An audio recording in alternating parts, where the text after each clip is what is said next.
Hi, this is Young Neil from Advanced Property Strategies, and welcome back for another week of tips on how to make lots of money through land subdivision.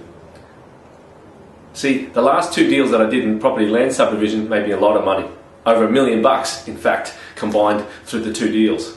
And one of the things I want to let you know is that price isn't always the main thing in a negotiation. Price isn't the main thing in negotiation. People often think the best way to buy it is to buy it for dirt cheap. See, in a negotiation or a purchase of a deal, there's always two things actually. One is price, the other part is terms. So, terms is in, can you get a long settlement on it?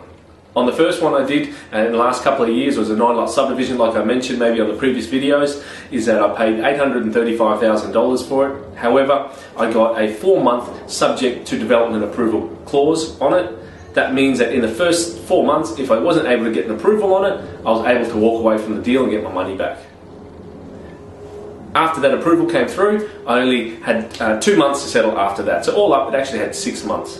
On my last 13-lot subdivision that I'm doing, that I started to finish up right now, I had a 10-month settlement on it. It only had 4 months subject to DA, however, but I had 10 months to settle it. And in that time frame, in that 10 months, it was quite critical because it allowed me to, 1, get the approval through, 2, start works on the site. We started cutting down trees, getting rid of the tennis court, and also start marketing it. See, when you haven't bought the property or you haven't been able to get titles yet, which is the process of subdividing, if you haven't been able to get titles yet, one of the things that you can do is do marketing, do sales, do preparation, do approvals. And that's what I call dead time. And in the dead time, you need to use that to your best advantage.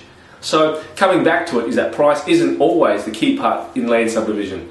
Oftentimes, if you can get a reasonable price and long terms, if there's enough profit in the project, those long terms will allow you to, 1, get an approval, 2, get pre-sales, and 3, get started on construction. That window of approval as well as pre-sales is a critical window because that de-risks the project significantly.